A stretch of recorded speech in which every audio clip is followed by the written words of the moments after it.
Welcome to the Real Comic Heroes Podcast.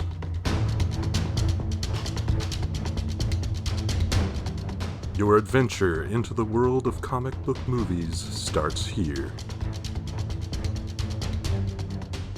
Greetings, citizens, and welcome to another adventure of the Real Comic Heroes Podcast. My name's Travis. And I'm Patrick.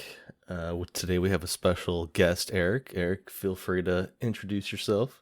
Hello, my name is Eric. I'm from the Streaming Heap podcast. We just talk about streaming movies and TV shows. Awesome. Well, Welcome. Yeah, glad to have you on. Thanks. Glad to be here. Yeah, I reached out.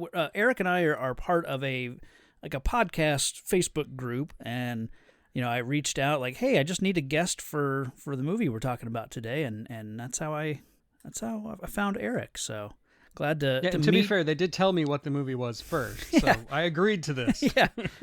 Wow, I wouldn't have admitted that.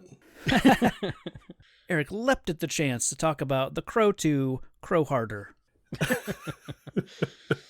Indeed, I did. Oh, man. Yeah, 1996. I remembered fondly until I watched this movie, but what you gonna do? I remember seeing this movie in the theater. Oh, wow. So, yeah. Ooh. Well, that leads us into our history with the movie. So, yeah, saw it in theater, huh?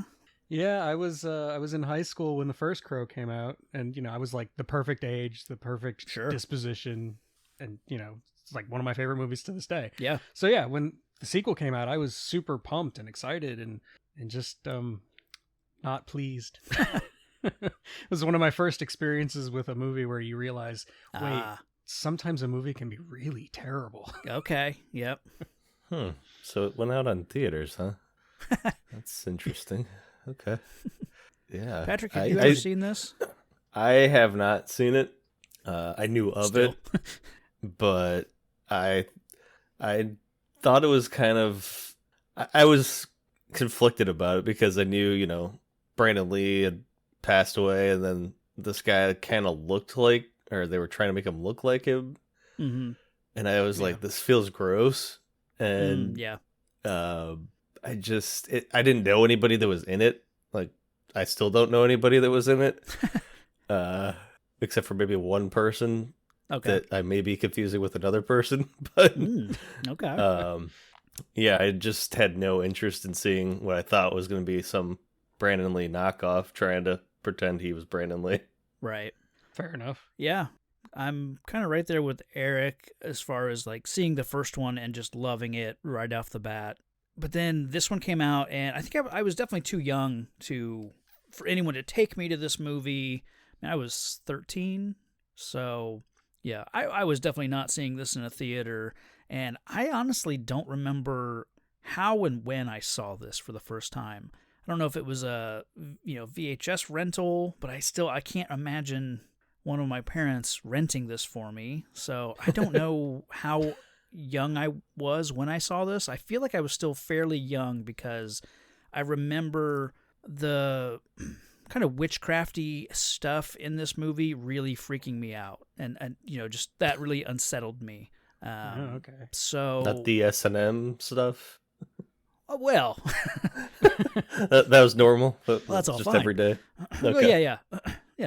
But yeah, I don't know when I saw this, and I think I've seen it once since, probably in the early Netflix days, early streaming, that sort of thing. So I'm guessing. I was thinking the mail in the disc days. See, and that's possible too. There's a, Yeah. I could see myself having, rented this around then. I just don't know. So. They actually still do that, and I'm one of the 5 people who still gets physical discs in the mail.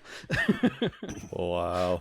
Yeah, I used to do that with Blockbuster when they tried to be like Netflix before it was too late. I feel like Blockbuster was doing it first, and I loved it, and then it was like Netflix came around. It's like, who's this young upstart, So I was kind of happy when Blockbuster went out because I lived next to 3 different Blockbusters. Oh, Yeah. And as soon as they went out of business, they sold all their DVDs for dirt cheap. Yeah. So half of my DVD collection comes from Blockbuster shutting down. Nice. A lot of sequels like The Crow, City of Angels in that collection. I do not have the Crow City of Angels on physical media. No. Aw, that's a shame. But no, when I was growing up, I was the youngest of 3 kids. And by the time I was around, my parents just didn't care. I was probably way too young to see this in the movie theater. Okay. But again, my parents just let me. Like, whatever, go. I saw Alien when I was 9, Okay. just for the record, and it kind of traumatized me. Sure. If it makes you feel any better, I saw Revenge of the Nerds when I was like 9, and that movie's really Totally gross. the same movie. That movie's really gross and rapey. So, Yeah. Oh, yeah, now that I think about it, you're right. Oh yeah. so that's the joys of having older cousins that are quote babysitting. Right.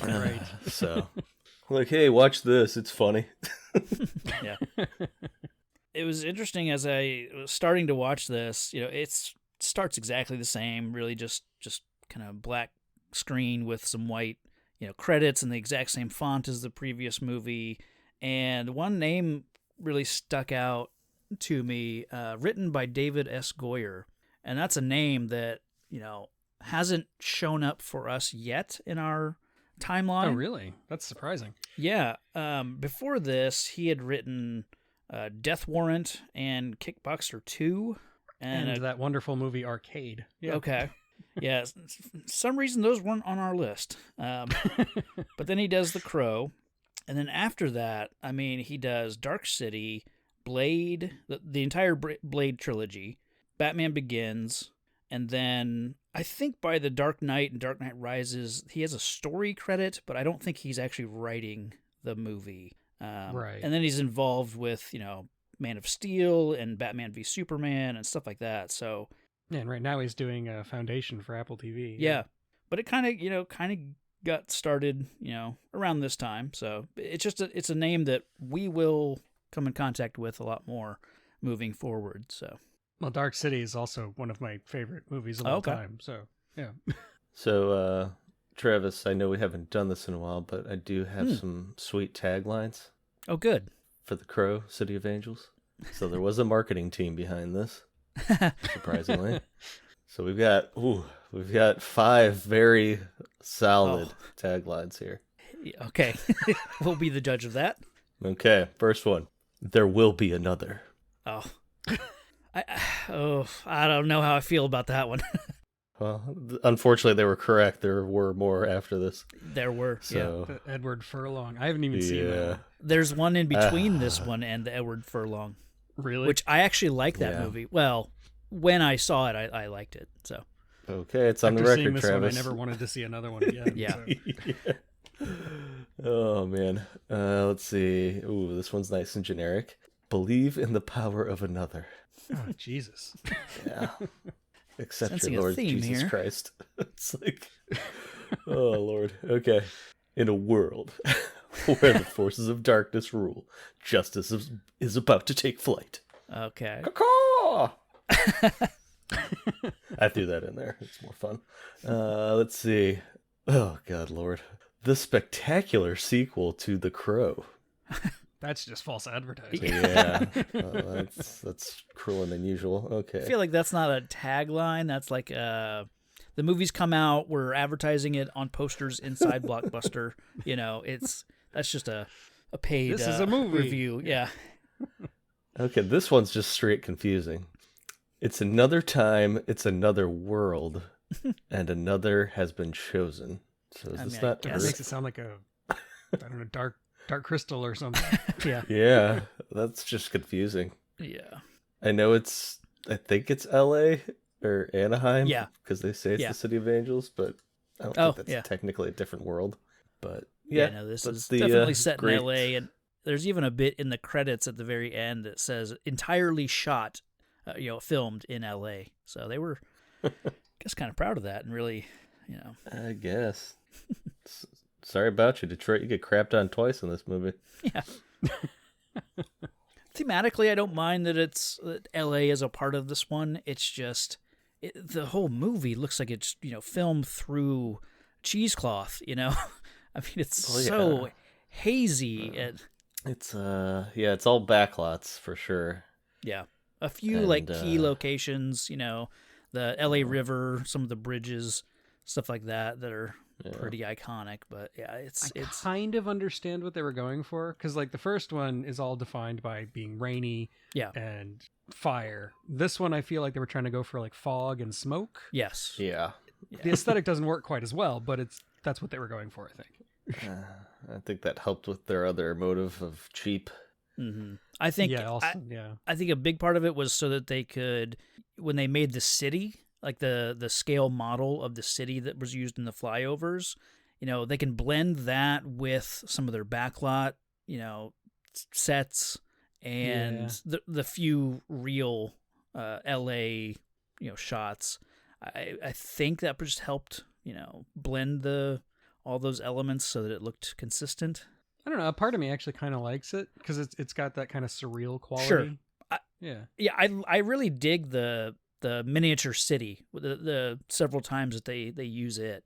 It's odd because when you see the streets, like the streets are deserted, I mean, there's completely. because obviously they can't really do scale people, on their streets. So it's just funny to think of LA as being this deserted, town but I think that's the okay. plot tries to explain that away by saying that this is like a city where people have fallen apart and Yeah. a lot of people have just left. Yeah. It almost feels like we're in a post-apocalyptic, future LA, like when we did Barbed Wire and Judge Dredd and things like that, where it's just a couple years in the future and people aren't really, roaming the streets. Like the seedy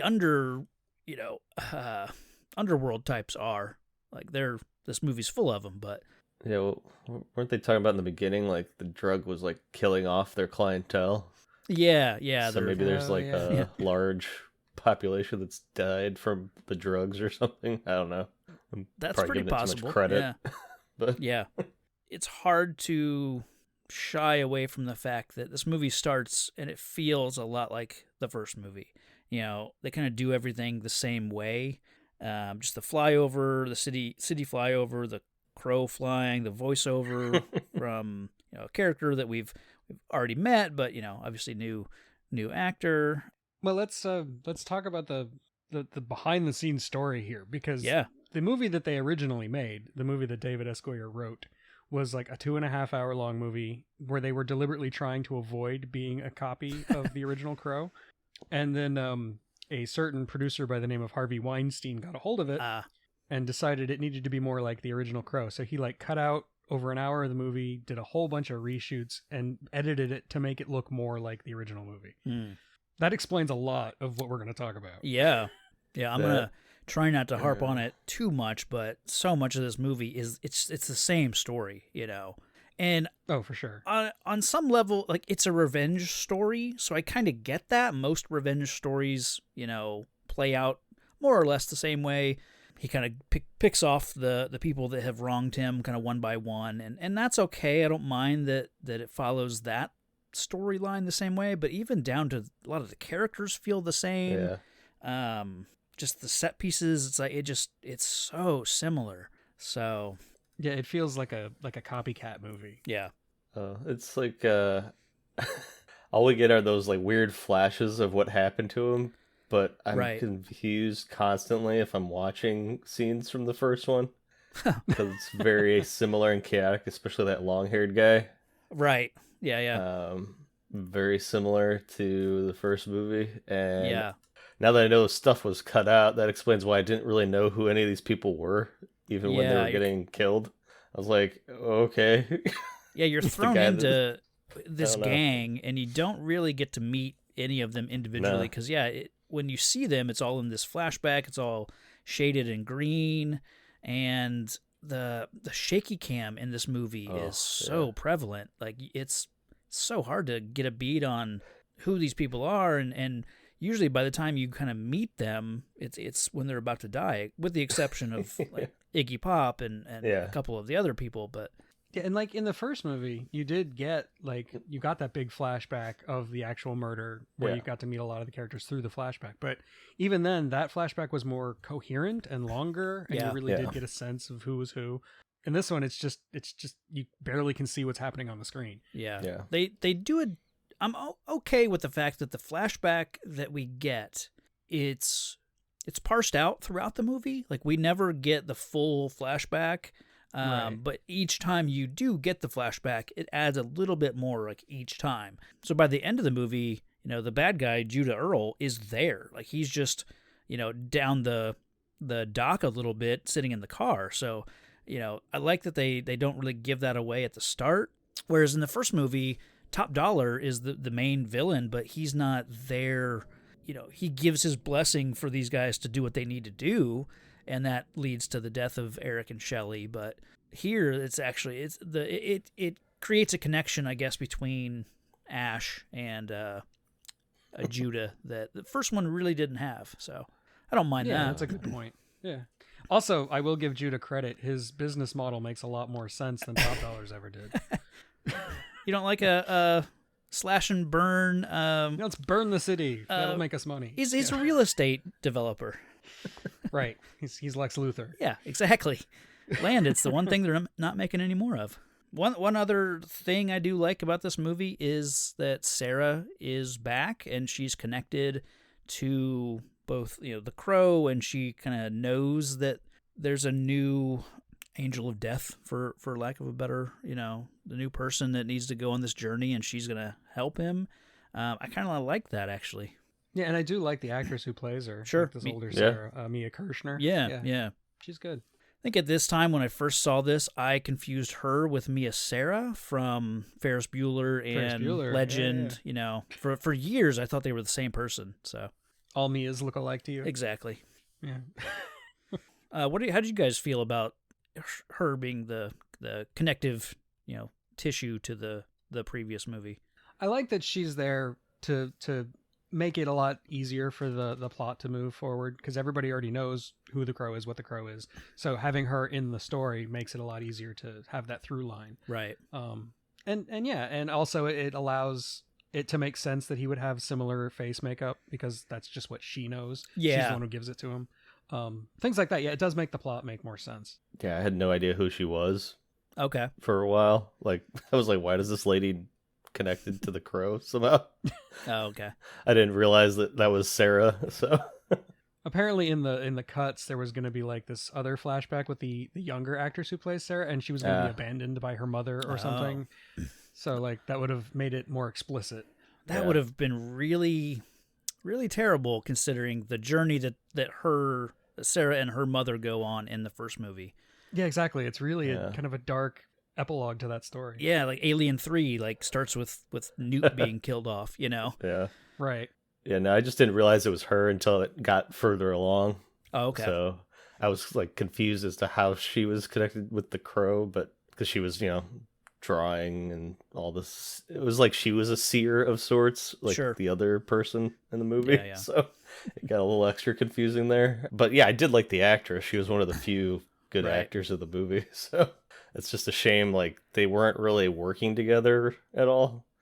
Like she sets him up, then he disappears for a while from her, and then Sure. she's the damsel in distress. So I think this is definitely where all those cuts come into play, because it feels like there was a lot more story between them that made kind of a lot of the beats make a lot more sense, and they had kind of a relationship. And in this cut of the movie that we all have, it feels like it comes out of nowhere. He's just like, I don't want to leave for you. And wait, what?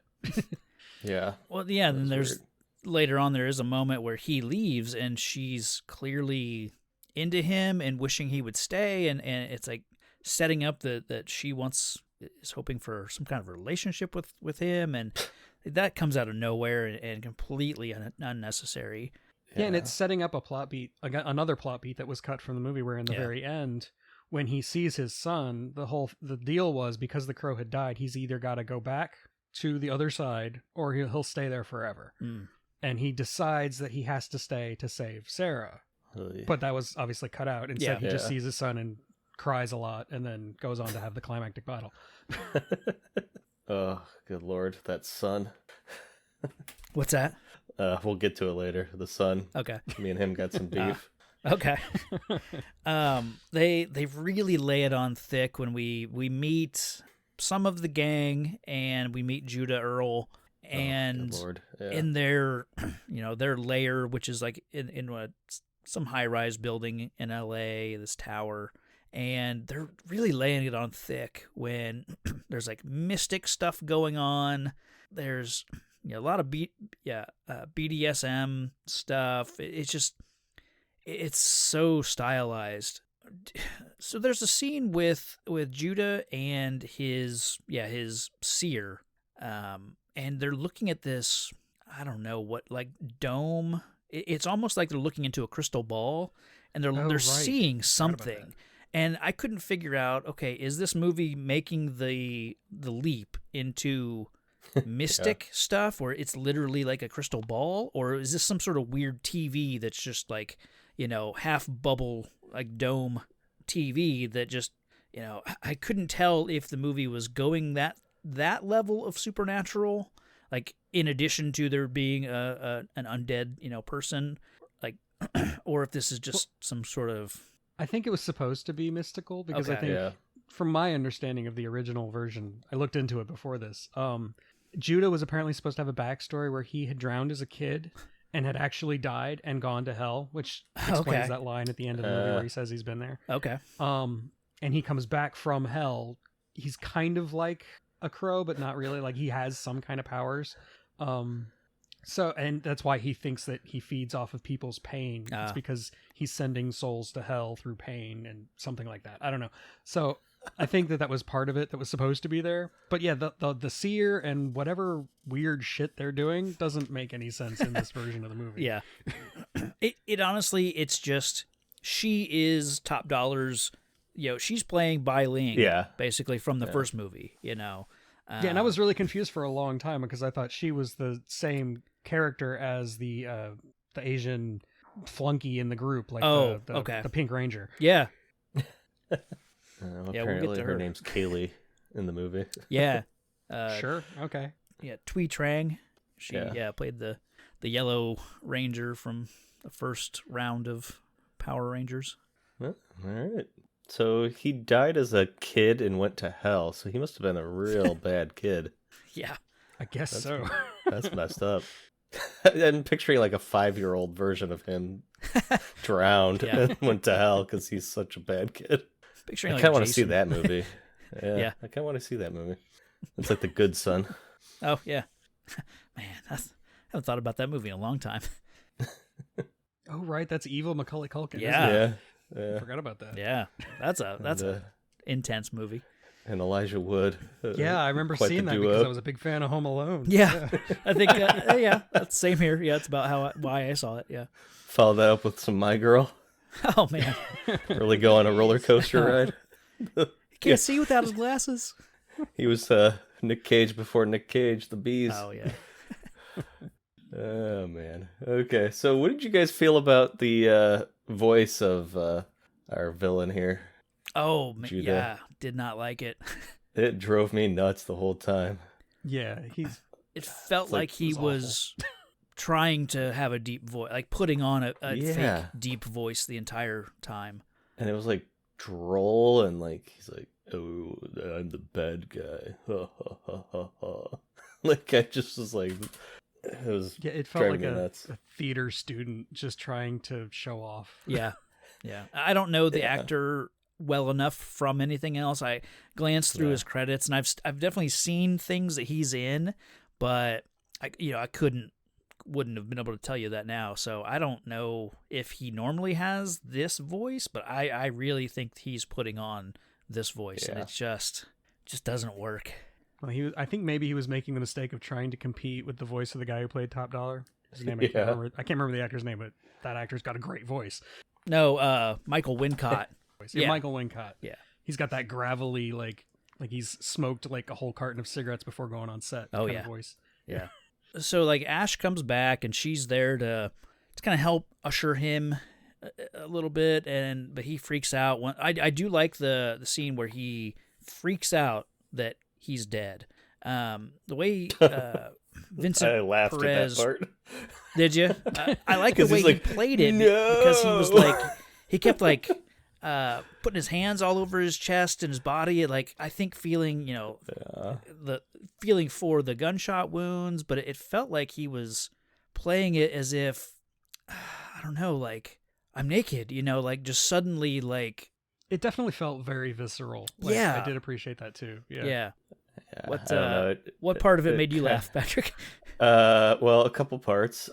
When he was floating on water. Oh, okay. When he broke Oh, the yeah. Oh, the surface, and I actual- was like, okay, this is funny. Sure. And then later on, after he's been rolling in the garage, I think, or something. I can't. It's either that or after the makeover. Yeah. He like jumps up and just yells "no" at the top of his lungs Mm. and runs Oh, yeah. away. And I'm like, huh? And I was also confused. I thought maybe like a year went by, Mm. but Yeah. it seems like maybe 10 days have gone by, if that. If that, yeah. This is Because Yeah, we're- the sun's still preserved as well. Later on, we see. yeah. Oh. I think this is, maybe a day has gone by. If Yeah, that. I it don't. was- I never got the sense that this was very Yeah. long after. I thought it was like a year because of the previous crow, where it Sure. was like some time had passed. But I guess this crow worked a little quicker. Yeah. But yeah, I found it very comical. Mm. Like I Well, did. definitely when he pops up out of the water, Yeah. like Jason Voorhees or something. That's Yeah. ridiculous, absolutely Well, ridiculous. And it's played like yeah. it's the money shot. Like Yeah. it's played like this is a big great thing, and it's just not. Very Christ-like, walking on Yeah. water, his arms, out. Right. But I did enjoy the underwater wake up. That was brutal. Yeah. That was brutal. Yeah. I also really appreciate that it's not just a regular. It's not like his girlfriend or his Mhm. fiance or whatever. It's actually like his son. So it's a different. There's a different dynamic there. It's a different kind of love story there. I of like that too. revenge. Yeah. Yeah, I really appreciated that. Well, and I got to thinking, we're getting some flashback. Once he runs off, kind of once Sarah explains things to him, he runs off, goes back to his garage, and then has some flashback stuff with his son, which I Yeah. actually really like the what we see of him and his son kind of working in the garage together. I And kind of wish there'd been more of that because Yeah. I think we should have seen him like playing around with his son, being a little goofy, so it would feel more earned when he gets kind of goofy with his victims. okay, yeah, Because yeah. in this cut, it just seems to come out of nowhere. Where he's like, "Pick a card." Yeah. Wait, this is the same guy. right. Yeah. And just as I was like starting to wonder, like, how did this guy and his son get mixed up with, this gang that leads to their death? And thankfully, like, as soon as I was asking that question, they show us, that the kid hears some gunshots and runs off, like curious, a curious kid, and he can't really stop him in time for them to both witness this, like the gang kind of killing some other, junkie or somebody. Yeah. I'm Right, calling. and the kid like grinning ear to ear after hearing Yeah. gunshots and running off. That's- Yeah, Yeah, I'm calling bullshit. This kid's Yeah, me grown too. up around gunshots, and whose instinct is?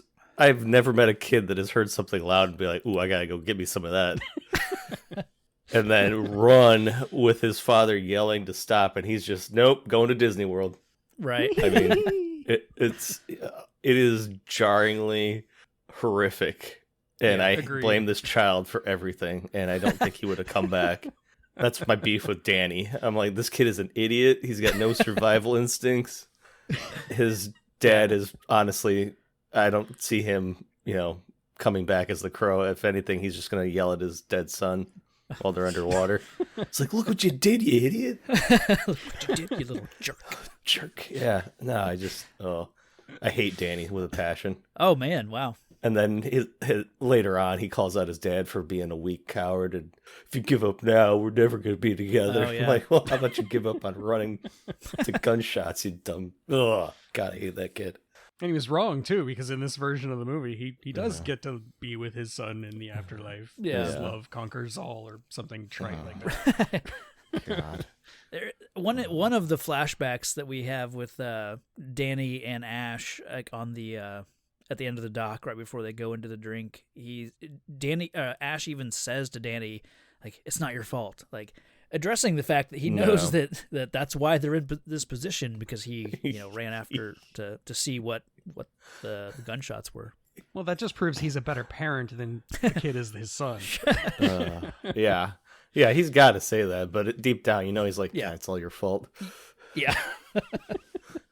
Or maybe he's blaming himself. Maybe the kid Yeah. thinks loud noise is magic now. I don't know. Oh yeah, maybe Misdirection. He taught him, like gunshots are fun. Yeah. Bad parenting. Okay, why you did guys I do turn me that? around. God. I think it's just the kids acting. It's like, ooh, what's that? That's obviously a gunshot. Let me go run towards it like Yeah. a maniac. They I do. always have a hard time with that in movies because it's hard to get good kid actors. Yeah. But at Yeah. the same time, a bad kid actor can pull you out of the movie so hard. Oh, yeah. They also put the kid in like a little motorcycle vest. I thought that was Oh, funny. right. Yeah. And he draws like he's maybe 4. Mm, Like that kid has got he to be at looks like least he's- 9 yeah. or 8. I don't know. Maybe even 10. And he's making drawings like he's in preschool. So there's Yeah. something off with this kid. Yeah, maybe that's it. Maybe he's got something going on. Maybe I'm just a jerk. Yeah. Oh, I don't know. definitely. I think Yeah. we've had a breakthrough here. Yeah. Yep, I'm a jerk. Sorry. I still think the kid's at fault, so Yeah. Okay. I haven't learned anything. I'm glad. Yeah. That's yeah. Okay. I'm done.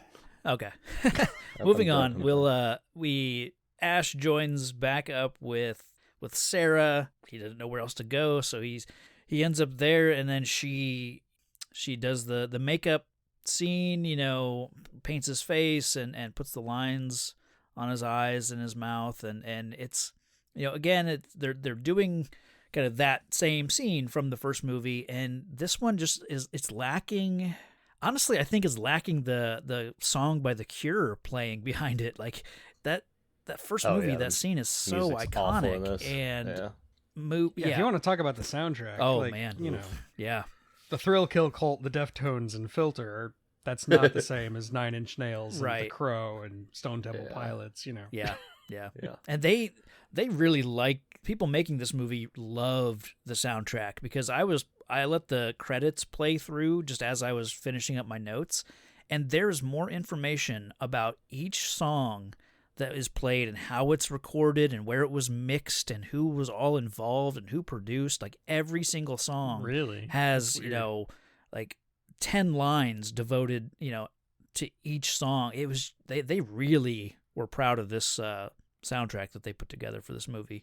Well, maybe they were trying to punch it up because the soundtrack to the first movie sold so well. They just wanted to replicate that success. Possibly, yeah.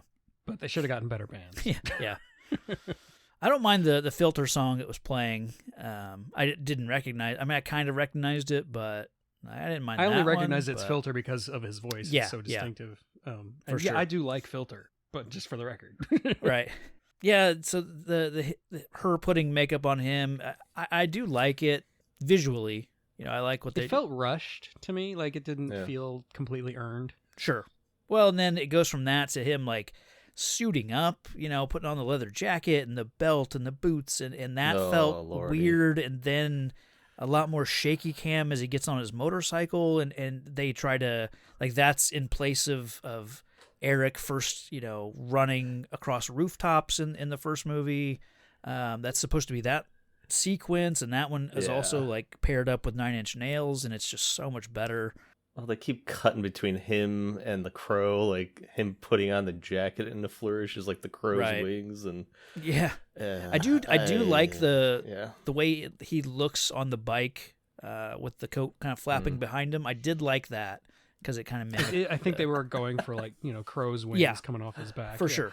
I like the look of it, but the way it's shot, again, it's like it's trying to be the original Crow and failing miserably Yeah. at being anywhere near as good of it. Yeah. I think this movie, when it's better, is when it's not trying to be the Crow. Mm. But every time it tries to be the original Crow, it's worse. Sure. Yeah, I kept waiting for his jacket to get caught in the wheel, so There's that. I was like, that is dangerous. That's all I could think about. I'm like, No that's capes. getting tangled up. Yeah. And it's like a leather trench coat. Yeah. Yeah. I don't think I've ever seen one of those before. It's going to do some damage if it gets tangled up. That's all I'm saying. But he's invincible, live. so yeah. Yeah. Yeah. He's the undead or whatever he is. So I don't know. Right. I will say, like, one thing that I do think this movie does a little bit better is some of the deaths of the various gang members. because the first one we get to, it's what's his monkey? Is it Spider Monkey or something like that? Spider Monkey. Yeah, Okay. Yeah. So I like this sequence. You know, he comes into this like drug lab, and he's tormenting him with jumping around on these big oil drums, and he's banging on him. He's scaring him, and then when he confronts him, he does pull out the deck of cards and tells him to pick one. And Spider Monkey pulls a card, and then Ash pulls a card, and just Spider Monkey is terrified to reveal his card because they're doing the, whoever has the highest card kind of thing. And Spider Monkey loses, but I love how terrified he is to do that right before he gets killed and blown up in this lab. So I actually really like this, scene way better than like Eric versus Tintin in the first one, or what's his name? Skank. I think he had a really crappy death scene in the first one. So yeah, this one I think has the edge on the way he kills the villains. Maybe. I'm gonna have a I don't hard know, pass. like, for that scene with Spider Monkey, I was really taken out of it by how playful he was. Like he was playful like the original Crow, but it Right. didn't feel like this was the same character. Like just a minute ago, he was all angry and angsty and sad, and now he's playful and kind of psychotic. It's like a big switch for his character. I just never. I mean, I took like him it. I prefer seriously. this, but Yeah. it's hard to take him seriously, and also Yeah. because he was a big European actor, and Right. the fact that he has like this thick accent is kind of off-putting. I hate to be that guy, but Okay. it just kind of is. I kind of liked his voice. He felt like Antonio Banderas to me, just with his voice. But yeah, I don't know. Kind of liked it. Yeah, I Fair kept getting distracted by how he was impersonating Brandon Lee's Crow, like the whole Okay. Right. looking down, mouth kind of open. Like, Yeah. Like if you look at them next to each other, it's an identical like face they're making. It's kind of creepy. I did like that his fighting style was more brutalistic. He's not a martial artist Yeah. like Brandon Lee was. Right. So they got to do something different, but he's more of just like a brute force fighter. And I do like that. Yeah, I think this scene I was thrown off by his, I guess, audition to be in the musical Stomp. He was just banging on stuff with those sticks, and I don't know. It was just hokey to me. Like I Fair didn't enough. feel the fear. I thought the monkey actor guy was awful. Like, Yeah. like it never came across as fearful. It just came across as let's get this over with to me. Sure. I'm like, Fair. just end it. It's gonna be awful, and Yeah. I don't know. He blows up, and see, I liked the original Crow, especially like with the pawn shop guy. Oh, sure. Like that, Shit I on felt me, that fear. guy? Gideon, yeah. I felt the fear, and like it was more menacing to me. Okay. Yeah. Like this I didn't agree. seem menacing. Sure. This seemed like I'm trying to be like the Joker, but I'm not. Right. And the card thing was just so stupid to me. I thought it was dumb. I was like, come on, close-up magic? What are we doing? I also really like the fight with Tintin. That whole like try again, try harder. Yeah, Yeah. that was awesome. I do don't do like anything like that bit with the knives. Yeah. And then he's a pincushion, and this one it's like glass or something. I don't know. It was like weird CG Oh, crow yeah. on the ground. I don't. Oh Yeah. All the different crow imagery at the end of all the deaths. Some of them are just beyond belief. Yeah. Like when they kill Iggy Pop and he's got like the flowers all around him that the people are throwing Yeah. into the river. That's Sure. just what? How does that even make sense? Well, I want to say they're all intentional when he does it in the first one, right? Because Yeah. You actually see him like laying he down the draws lighter it in fluid blood, for the or first- he uses, I think, lighter fluid. Yeah. So yeah, this is just Yeah. happenstance. yeah. Well, I It's guess the one very with shoehorned. in his mouth, he's got like a Oh yeah. Oh, right, folded right, up yeah. crow for some reason, made of lace or something. I don't know. Yeah. It's so Some really nice stupid. stationery. Maybe we missed a montage that got cut with him making that. That would have been sweet. Right. Yeah. Just there was some scissors and some decoupage. Yeah. Just crafting his little crows. I don't know. What do you guys think of Iggy Pop in this movie? I like Iggy Pop, Okay. honestly. I do know that He the grows guy who on me. wrote the comic, he originally designed the crow kind of partially inspired by Iggy Okay. Pop. And they had originally wanted Iggy Pop in the first movie Mm. to play Fun Boy. Fun Boy, the Yeah. other Like- long-haired guy. Yeah. But he was busy because he was like on tour or something. But so they brought him in for this movie, and he's actually I think he's my favorite of the villains. He's Yeah. super interesting. Well, he gets the Yeah. most time too. Yeah. Yeah. Well, that's It's Iggy fair. Pop, yeah. Yeah. But also, you get this the thing with the tattoo doesn't make any sense No. at any point. It's just confusing. Yeah. I was like, how did he not know he got this? What, like, how wasted Did he was just he? now realize he's got a crow tattoo Right. on his chest? Like what? Well, that one is edited weird. We'll get there, but And it looks like it was done with a Sharpie. Oh, yeah. Yeah. I thought she was good. Like, what the hell? I like that he arrives at the lab that Yeah. from the first victim. He arrives there kind of just after, and that kind of mimics the way that the first movie that they're aware that these guys are getting picked off kind of one at a time. So again, yeah, that's just more of the same. But I do like he's interesting to watch. Yeah. And is that for sure. when he sees the crow on the ground? Yeah. And I think then does he go to the tattoo shop because he's like, No, I think he goes to the tower first.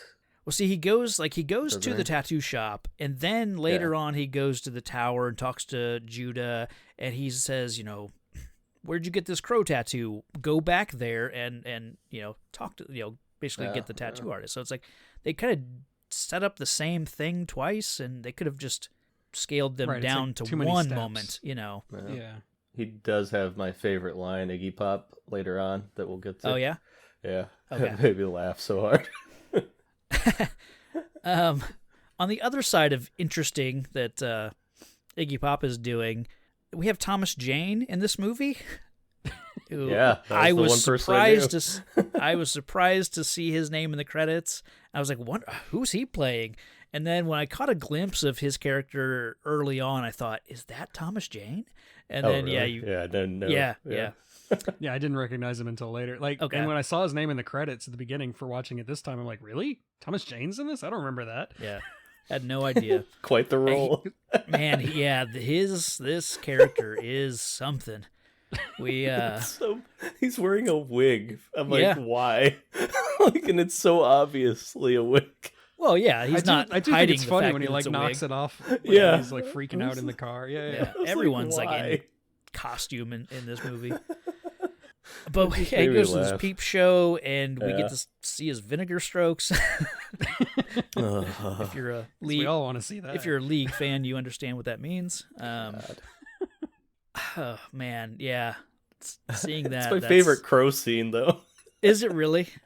and His then reveal. when like the Okay. the thing goes down, and then he freaks out. He Yeah. like, jumps up and is like pounding the quarter into the hole. Yeah, Yeah. It's so He's like, weird. the crow's sitting there all sexy. He's like, "Do you want me?" Yeah. I thoroughly enjoyed that. I was like, okay, that's when I knew this was going to be stupid, and I better Okay. just sit back and relax. Yeah. Fair. Not as relaxed as, Thomas Jane, but there was just so much funny after this that I just went with it, and I just Okay. enjoyed the movie a lot more from that Sure. viewpoint. I just was like, this is going to be a train wreck. I'm just going to enjoy it. Otherwise, this is going to suck so much. Gotcha. Yeah. I can't decide if I like or am annoyed by the fact that this movie is just like the first one is centered around the other spooky holiday. Like it's the Oh, yeah. the It's Day of the Dead. Dia de los Muertos is Yeah. becomes a big part of this movie. And I can't decide how I feel about that because they even mimic the first one where they have kids running around in costumes as if it's little kids running around on Halloween night, And It's just weird. That scene of the kids running in costume, I was like, okay, maybe it wasn't Danny's fault. Parenting here sucks. Because who's letting their kids run around? I don't know. Everyone's drugged in out, the I guess. city, it's pretty weird. And yeah, I don't know. I did like the imagery of Day of the Dead. People wearing Yeah. the Day of the Dead outfits and the parade and the climax happening in a big crowd of people. I thought that was a cool idea in there. right.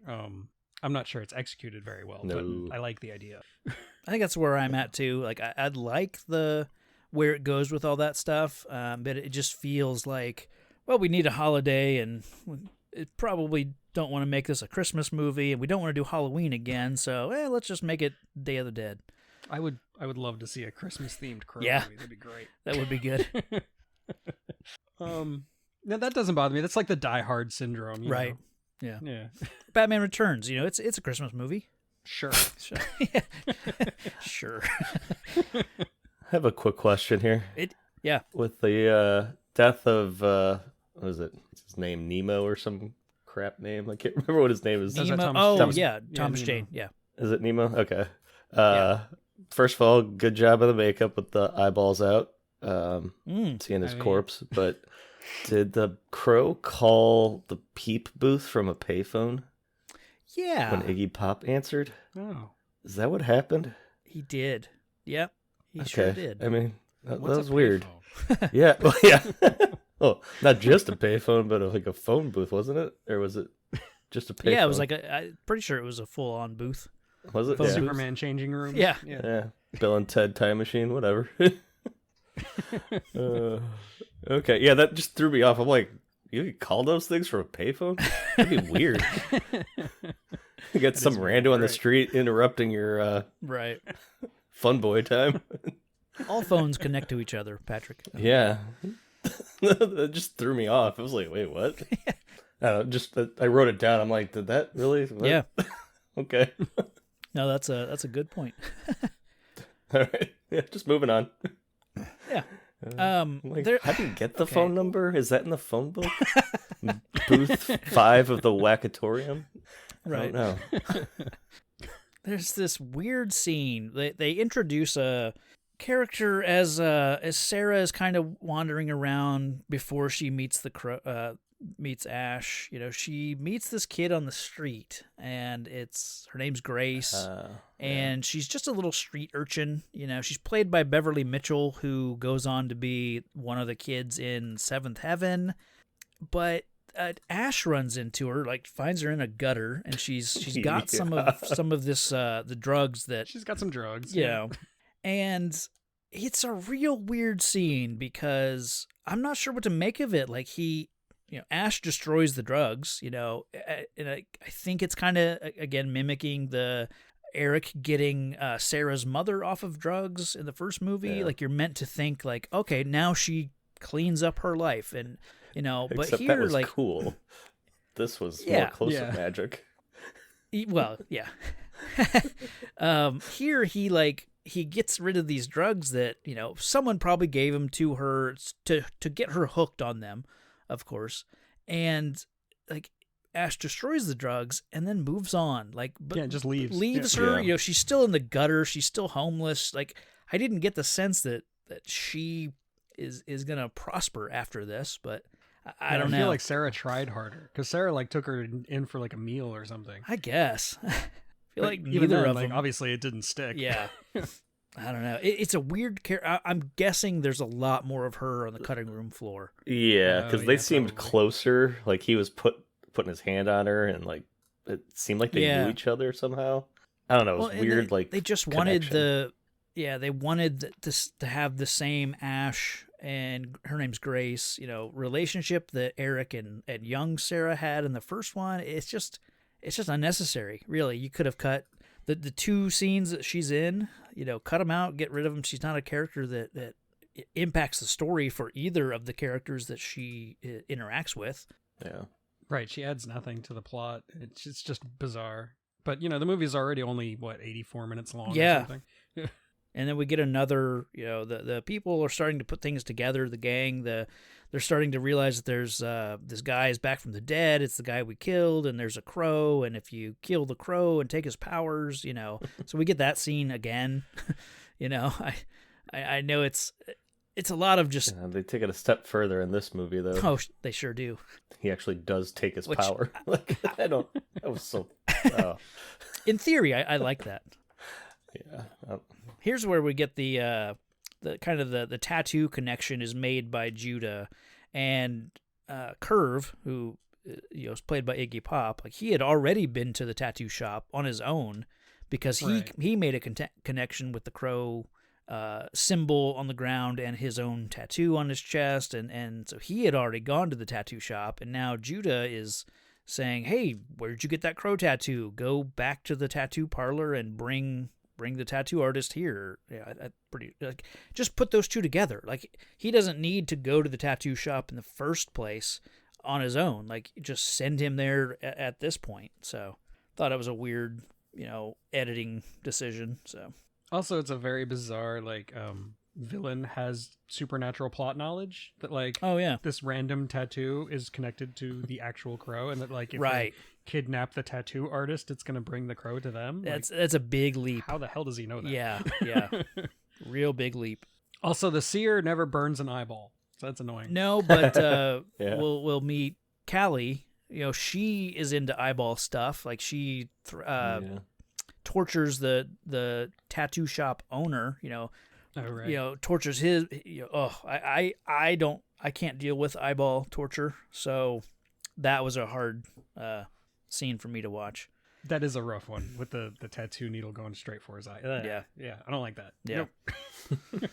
Let's see. Then you get a scene with Ash. He's back at Sarah's place, and where it kind of gets sexual, or slightly you can tell that they kind of want to lead it into a romantic.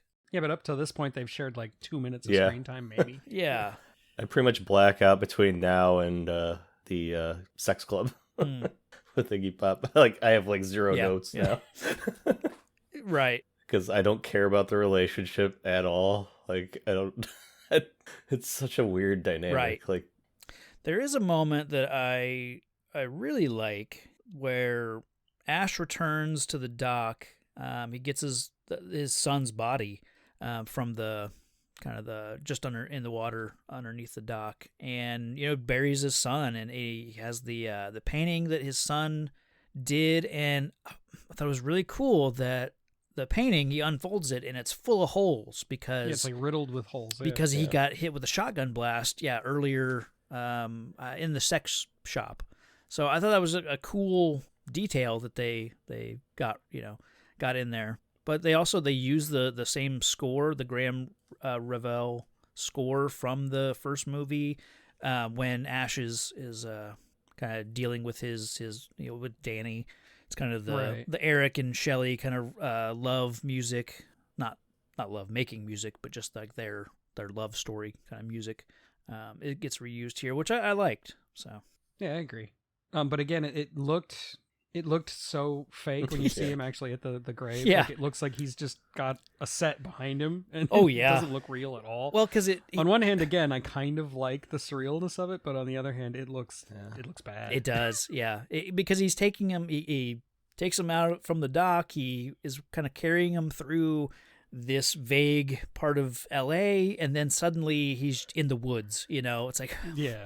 how far? What? How long did it take you Yeah, to do I think this? I wrote down that the grave So had the same look and feel of fakeness as the grave in Beetlejuice, where it's like a model that they get shrunk down into. Yeah, I can see Yeah. that. It had that Yeah. same Yeah. hokey fakeness to it. It just was weird. right, The whole time I just kept Yeah. thinking, oh, they're doing this for some kind of feel and look that they're going for, but it just ain't working for me. I don't know. Trying to give them the benefit. Same with Sure. all the, purple smoke and weird lighting. I don't. Sure. Yeah. I liked it because at this point, or I think even earlier, I'm thinking there's no way you would leave the Yeah. body of your son, in the just down here. So I'm glad they dealt with it.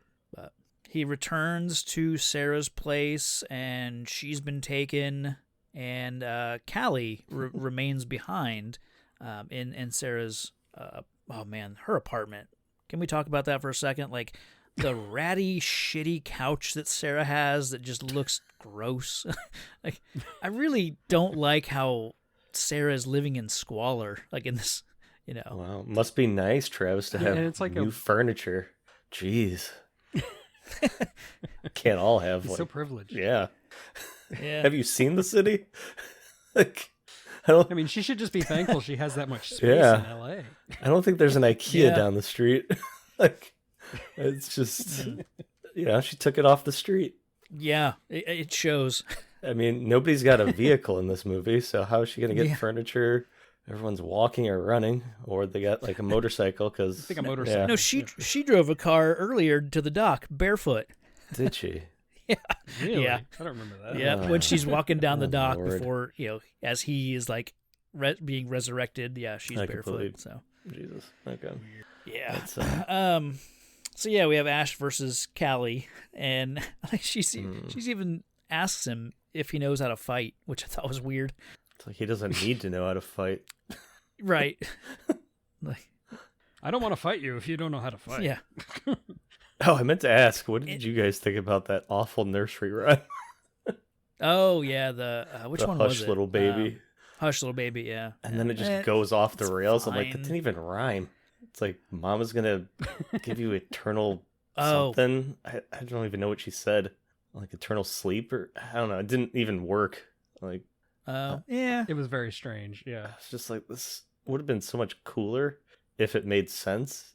I could Right. have They gotten just behind wanted to it, but- replace the "Mama's gonna buy you a mockingbird" Yeah. with him saying a big black bird. So yeah, that's all it was. because hers didn't make a lick of sense. Yeah.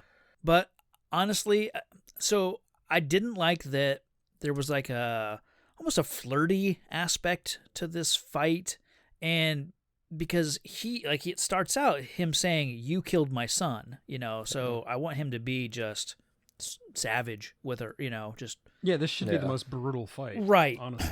And so there's that, and then I really like once he gets the upper hand and is kind of throwing her around this apartment, and she's terrified, and he picks her up he's gonna throw her out the window. I like how it's deserved how scared she is by this, and then he Right. chucks her out the window, and I like that she doesn't die right away. She like hits the back of her head and kind of bleeds out, and I kind of like that. The blood kind of does the crow crow thing. kind of shape. I don't mind that one too much. I do Um, like that when she falls and lands like on the car. It's not like a typical Yeah. movie where she lands like right dead in the middle. She Yeah. just like hits her head on the door. I thought Right. that was really good. I don't know what that says about me, but I really like this villain, Dispatch. So No, I agree. And I do think there was a cut scene where he was down there while she's trying to get away and dying, and he's just taunting her, letting her bleed out. Should the car have been by her head then, instead of just an open space for the crow blood? I mean, Well, I like, think she. I think she was trying to crawl away. Yeah. Because she was on her back. Like I don't Yeah, know. that's It didn't true. make sense to me. I mean, she hit it and kind of rolled, maybe, kind of took a bounce. Sure. Okay. Maybe don't in know. that cut scene he like kicked her over or something. Yeah. I don't know. It was weird. I didn't think her head would still be there. Honestly, that was such a brutal hit. Well, because I don't think this apartment building. It's not a 20-story building. It's maybe a 3-story building. So it wasn't going to be enough to like really like do her in. So I don't know. She banged her head real Yeah. hard on that Right. car. That should have Yeah. like taken like partially off or something. I don't know. That was pretty brutal. Yeah. Well, Anywho, this takes us to Patrick's favorite section of the movie, the sex club, the BDSM club. I guess. I was just like, "What the hell is going on?" I was like, This is so random. I was like, "What?" Like it made no sense whatsoever. Like, But Agreed. I mean, didn't it? I mean, No. I didn't think this was out of place in this movie. yeah, fair enough, but it's just from what I've seen the drug do, there's no reason any of these people should be able to move around. And Right? the contraptions, I'm like, you guys can't Mm. afford a clean shirt, but you have all this fancy stuff, Yeah. like gas masks and God knows what Oh, else. sure. Oh, look at you. You're privileged to get it. Yeah, yeah. Sorry, we don't all have brand new sex masks, Patrick. I'm just saying. There, it's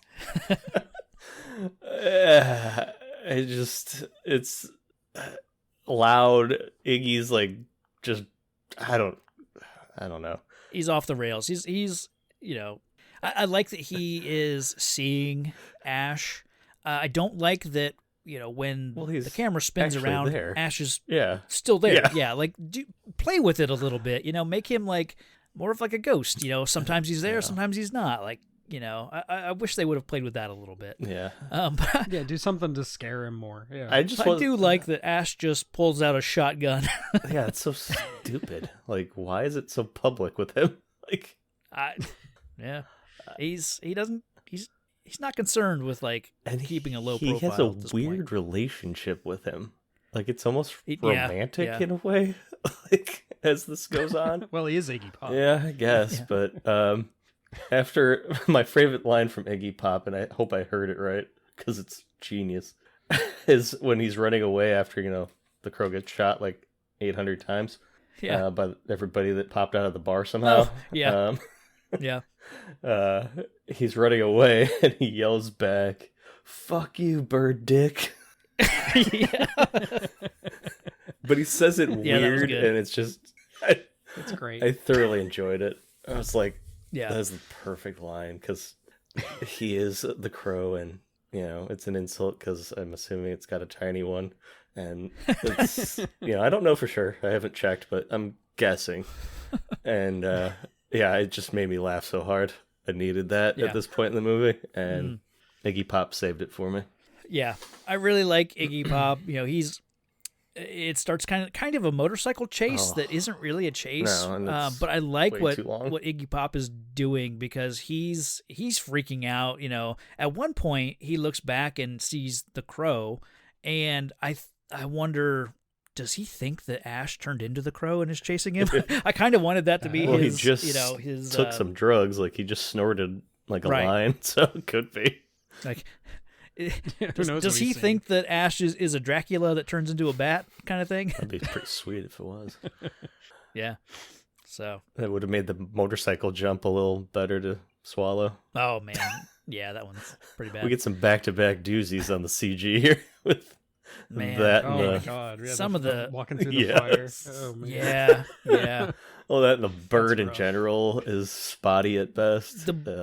Yeah. The blue screen or maybe green screen usage in this movie is not great. It looks like it was done in like the 40s or something. Like it's a Yeah, different yeah. color. Yeah, because Superman 2 had done it like over 10 years Right. earlier with Yeah. Superman walking through fire, and it was fun. Yeah. T2 did Compared to it this. like amazingly, Yeah. like 5 years ago or however long.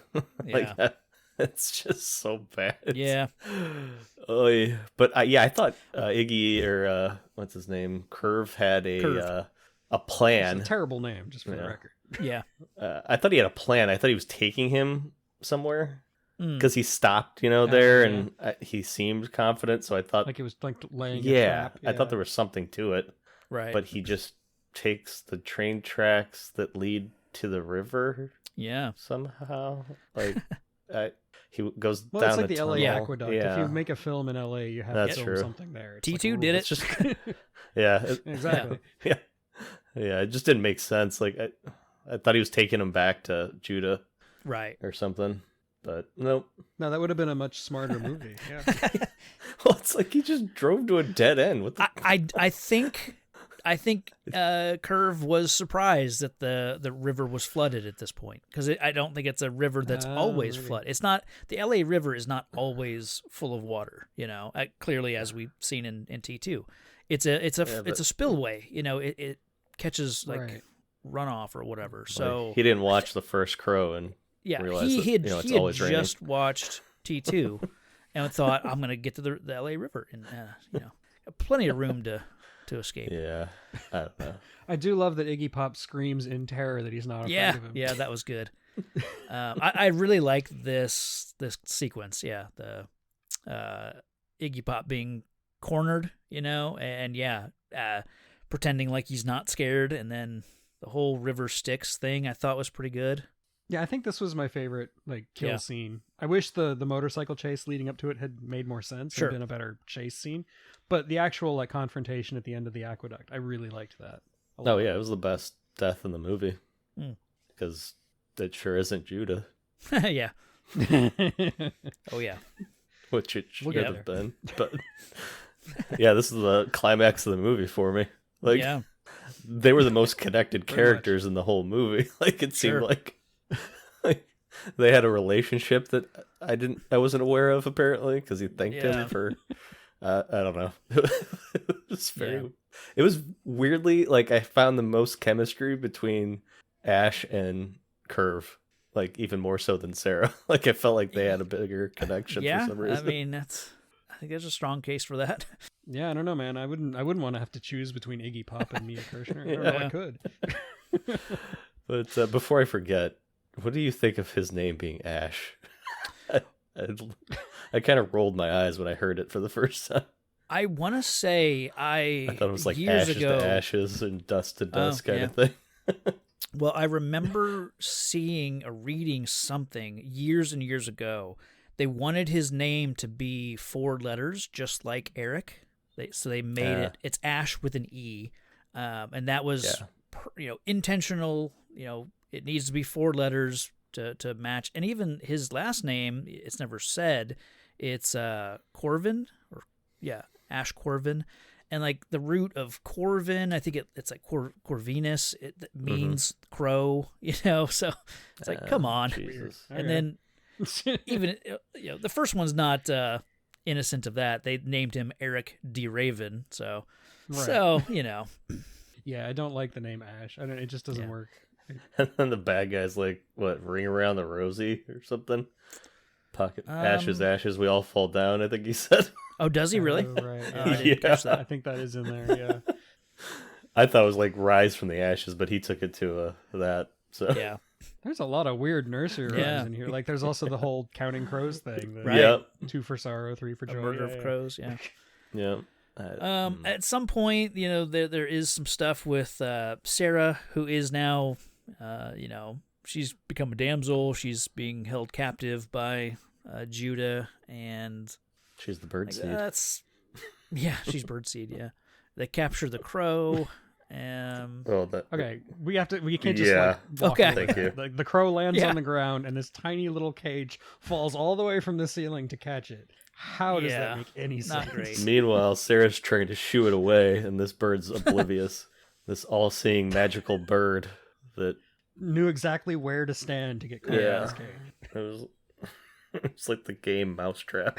It's just, oh no, here comes the nut. Yeah. I have to stand on this spot. That's the way I rolled the dice.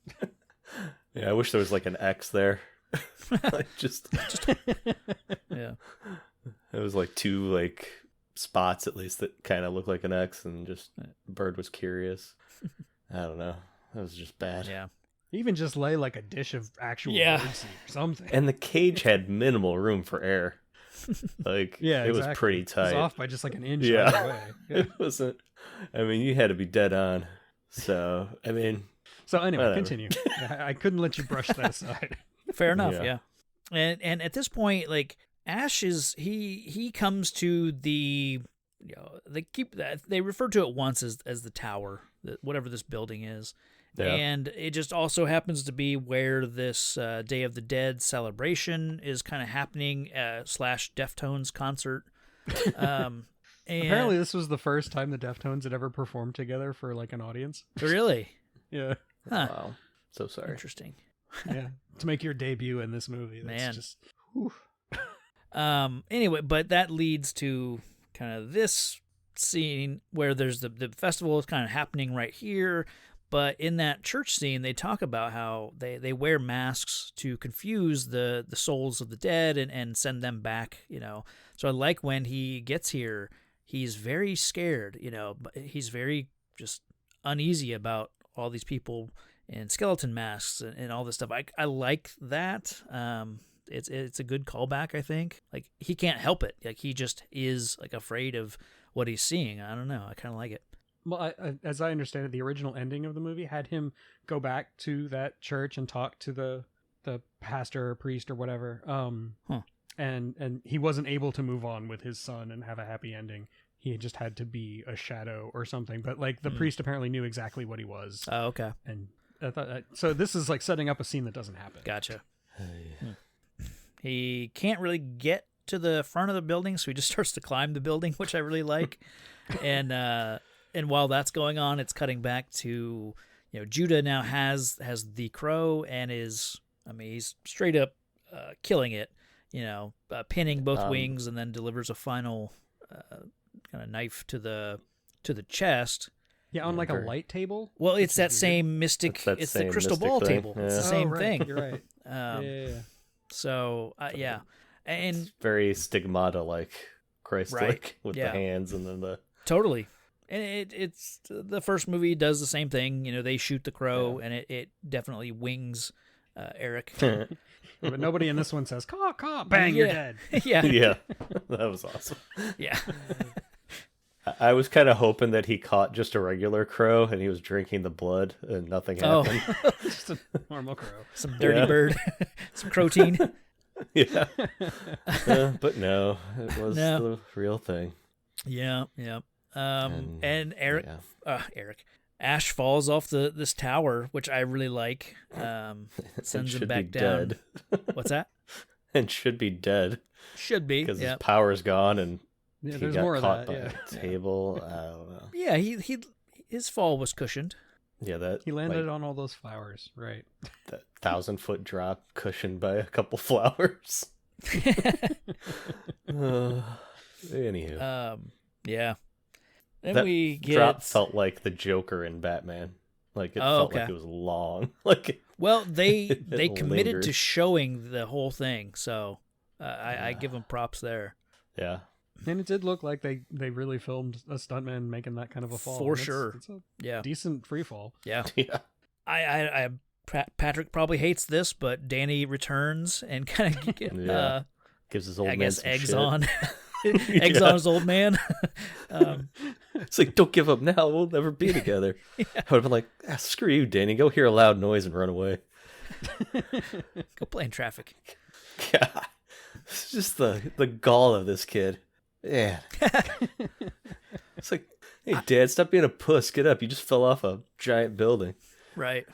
Oh, good lord. I dig kid. it because it does tie into the Day of the Dead. Like his soul is literally, Yeah. wandering around. It's confused, or But he's wearing a mask. Yeah, yeah, Oh, So right. he's- I forgot about that. He's scaring He, like, lifts up himself. the mask. I don't know. yeah.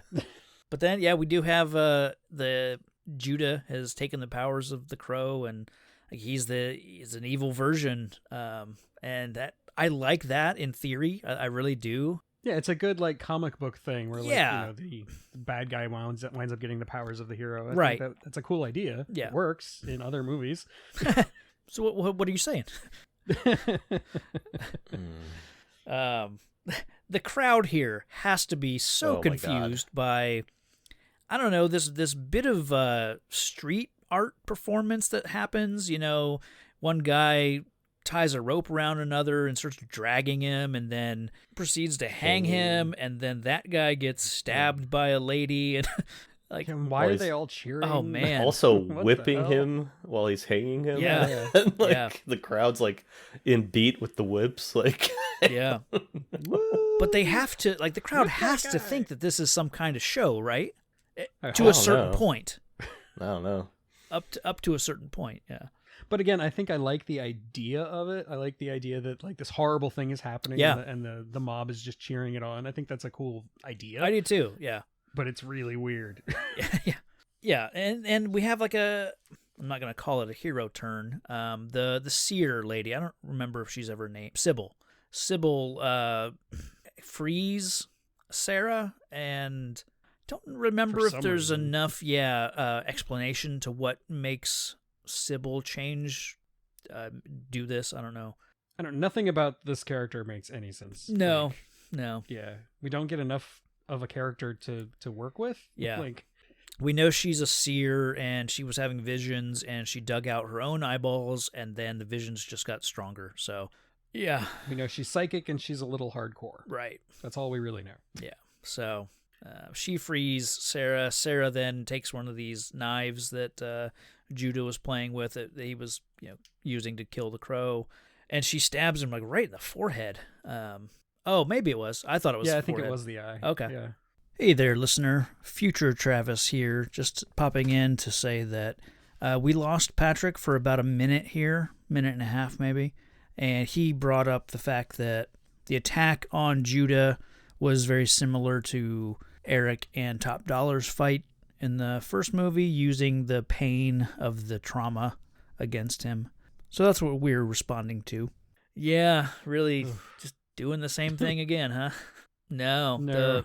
The 30 hours of pain from the first movie, it's set up in a beautiful way when Albrecht, kind of gives him that pain to use later, and then it's used against Top Dollar. It just in a beautiful way, I think. And here it's kind of the same idea. Like Ash says that he has, I forget how he says it, but he's got all the pain from all the previous souls that Judah has tormented, I guess. Well, in order to use all their magic CG powers. Oh, man. The visualization of having the crows fly through Ash and then through Judah until Judah becomes a cloud of nothingness and fades away. Like, it's so poorly done. I don't know. I guess what did I just watch? Like, what happened? I guess they've proven that like a physical attack wasn't gonna do anything, harm him. So they needed to be an attack on the spiritual level, but it just was poorly visualized. So yeah, I'll just say I hated it. Yeah, totally. Everything about it, really. Yeah. I like the fact that he's an evil version and he's got the kind of the crow blood as his face paint. I like that he can't be killed. He's got the powers and everything, but I also do respect the balls of the movie to actually have him stab Sarah. Yeah, we didn't. Yeah, I forgot about that. Yeah, wasn't expecting that. I really, I guess I wasn't shocked by the fact that she gets stabbed. I was surprised that she dies. I really did not expect Sarah to die in this movie. Yeah, I thought she was dead in the picture, like she was. Well, seeing her death, but see, I thought that was meant to be Eric and Shelley. Like she was painting Eric and Shelley surrounded by souls, and then. Oh yeah, I thought that was her from the get-go. Oh really? She made the connection between her and him. Yeah, I'm with Patrick. Because it looked like him from the beginning. Oh wow! Because I even like. Yeah, it looked like him. Like seriously, it looked just like him. Well, I thought it was vague enough of like, oh, this just looks like Eric. It looks like a guy with dark hair and pale, and then the woman that the guy in the painting is holding is like wearing a white dress, just like Shelley was often shown. I think the intention is that you're meant to think that this is Eric and Shelley that she was painting, and then it turns into by the end of the movie, it's she was prophesying her death, and it's Ash holding Sarah. But yeah, that's just an old like sightseer trope, is that you see your own demise. So I never really thought about it being Eric at all. Yeah, I really expected him to have some miraculous, transferal of energy, like he has one last, magic healing powers. Exactly. Yeah. I really thought she was gonna come back, but yeah, no, she's done. She did. Yep. The movie was over. I was like, okay, glad that's done. Hold on. There's a bit more voiceover, and Ash and Danny are like reunited in a river of trash underneath a bridge or something. like great. I'm so glad you guys found each other here in this, peaceful trash river. Like, come on. Like does it have to be so goddamn bleak? See, they were trying to add a little hopeful ending. I guess, but there's like a tire floating there and a car battery. Like, come on. They have to leapfrog on the trash in order to touch exactly. the water. Yeah. Oh, I do want to end up. Well, I kind of already talked about it, but where's Grace? The last thing I thought about in this movie was, why did we meet Grace, and what did she have to do with any of this? So, just wanted to bring that back around. That's a loose end that's never getting tied.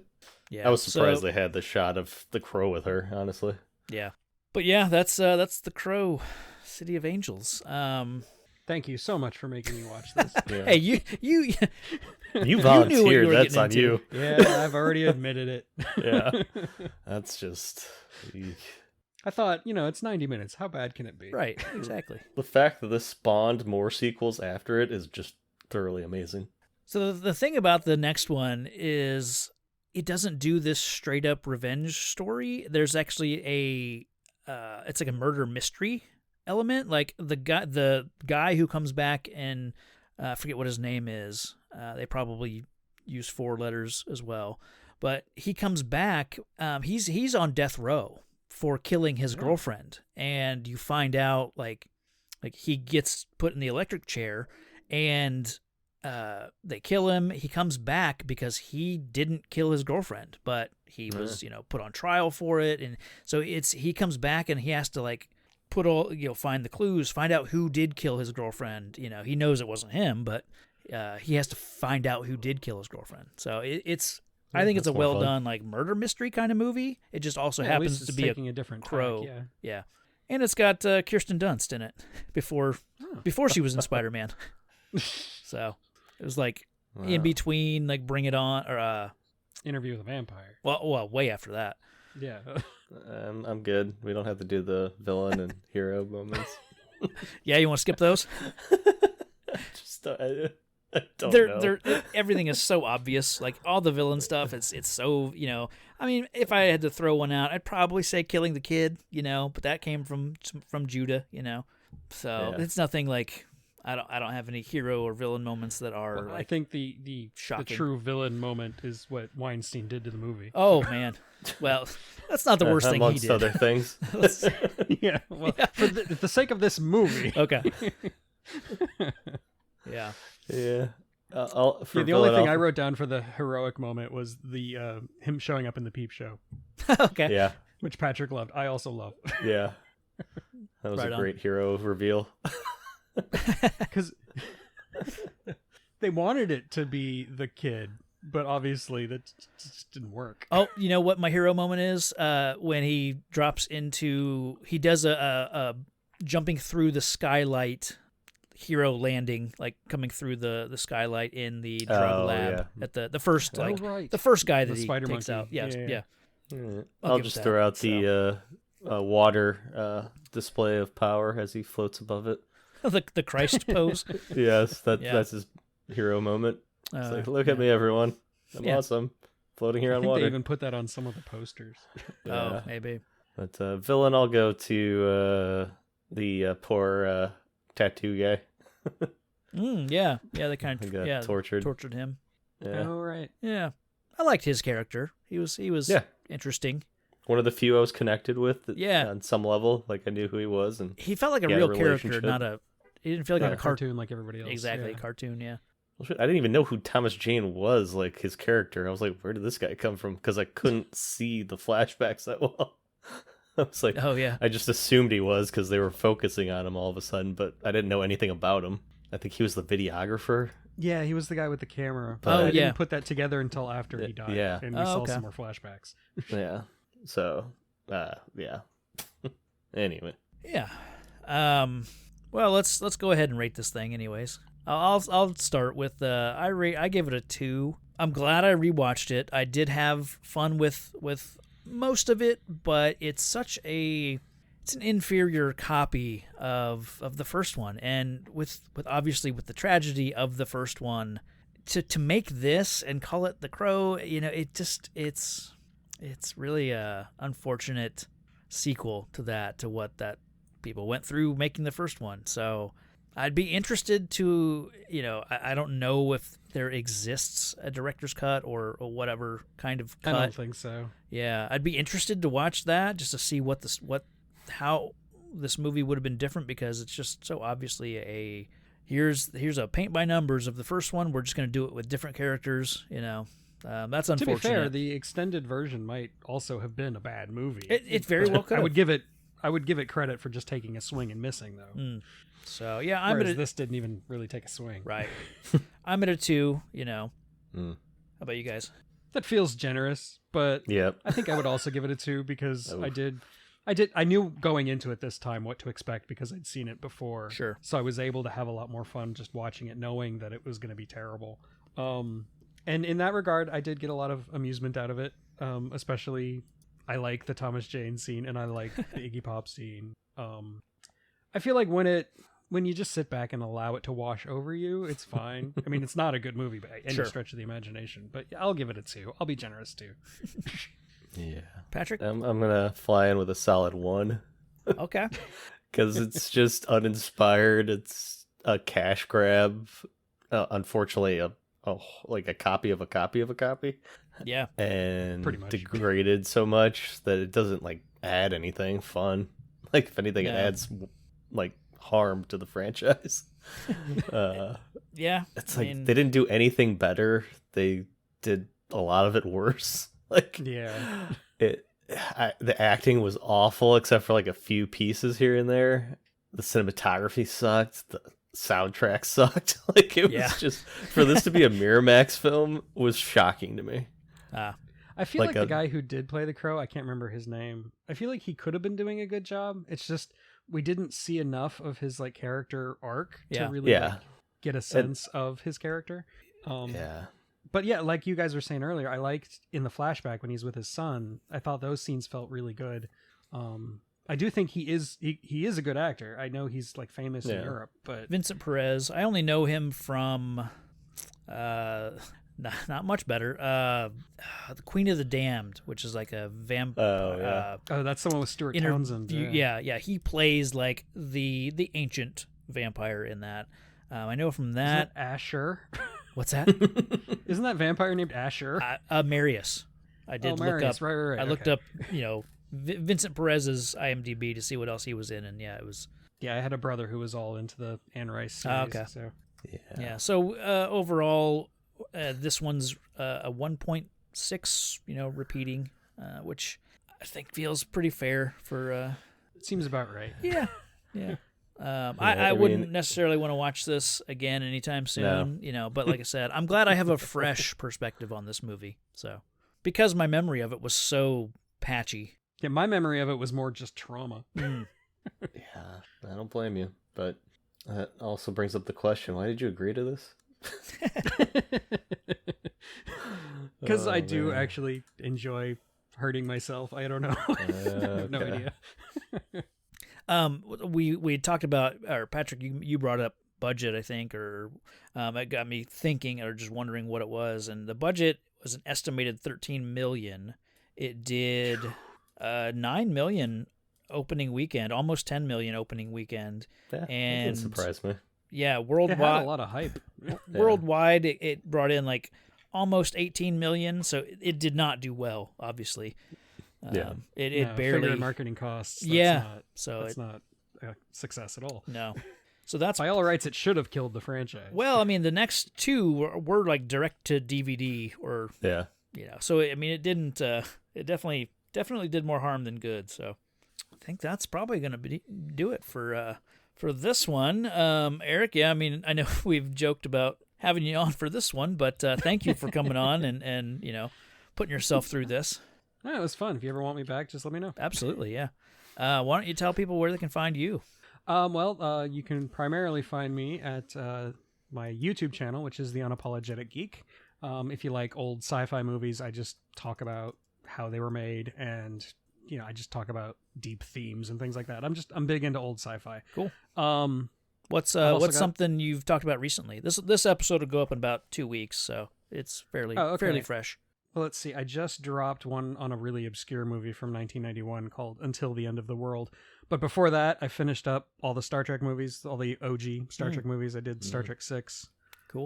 I've also done like Scanners, and I've gone all the way back to like the 30s. but Okay, Recently, I've been stuck in the 80s and early 90s. awesome.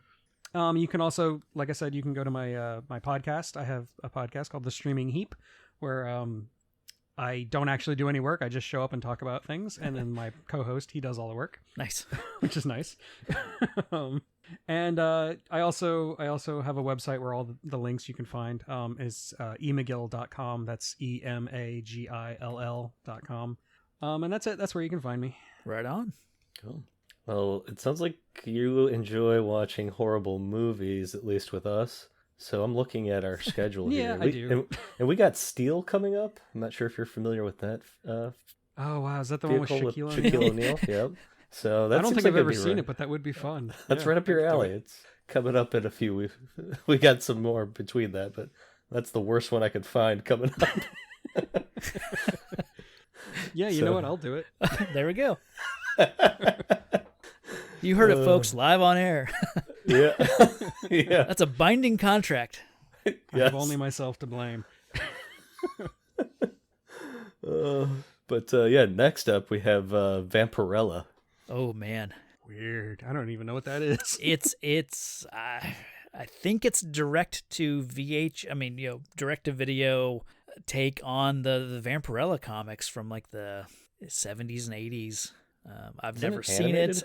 What's that? No, Is it it's animated? live action. Oh my god, are you serious? Yeah. I thought it was animated. No. Oh, this is gonna be bad. Yes, it Maybe is. maybe you could chime in on this one too. No, I think I'll stick with just steal. Oh god. I thought it was Yep. an animated thing, damn it. Nope. It's got Roger Daltrey in it from The Who. Oh my god. He's like, Vlad the Dracula or whatever in it. So That's not nearly as cool as Iggy Pop. I don't know, man. Travis, I feel like every week you have the power of the crow to provide pain to me and make me disappear. Yep, Pain is his power. that's right. Yeah. And instead of crows flying into me, it's horrible movies I have to watch. Well, maybe Vampirella will make you think better of this one. Yeah, you might. Yeah, that Maybe. it might be better than The Crow, City of It's Angels. 2 minutes shorter, so that's good. It's got that going for it. Oh, good lord. Well, All tune in right. next time so you can hear my pain continue on a back-to-back doozy.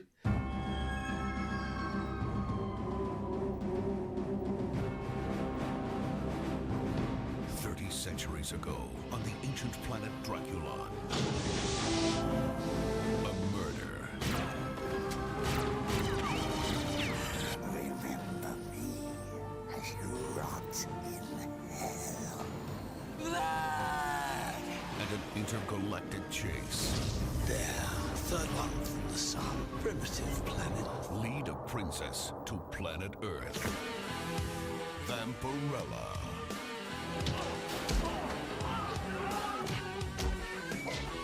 Would you like someone to drink? I mean, something to drink. When you find this guy, what are you gonna do to him? Kill him, of course. You mind if I join you? I was counting on it. Where have you been all my life? Looking for you. At least that'll keep you in human form for a while.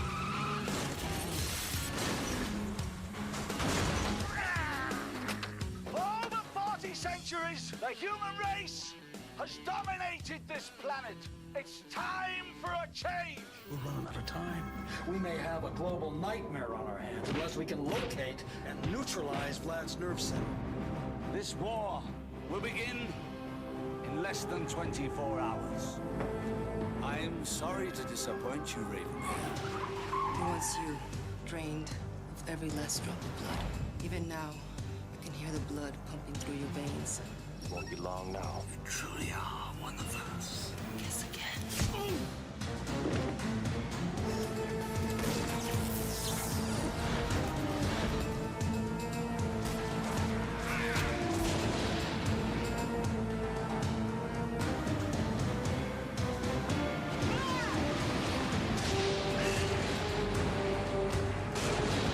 Talisa Soto, Roger Daltrey, Vampirella.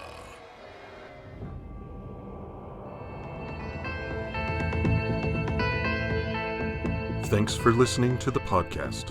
Find the show on Facebook and Twitter at Real Comic Heroes. All music and audio are the property of their respective creators.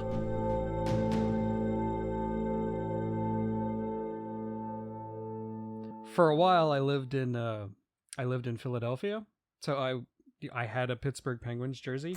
The way I got away with Man. wearing that in Philly was I also had like an infant son, Ah, and I put him in a Philadelphia Flyers jersey, and I would carry him around in his Philadelphia Flyers jersey, and I was wearing my Penguins jersey.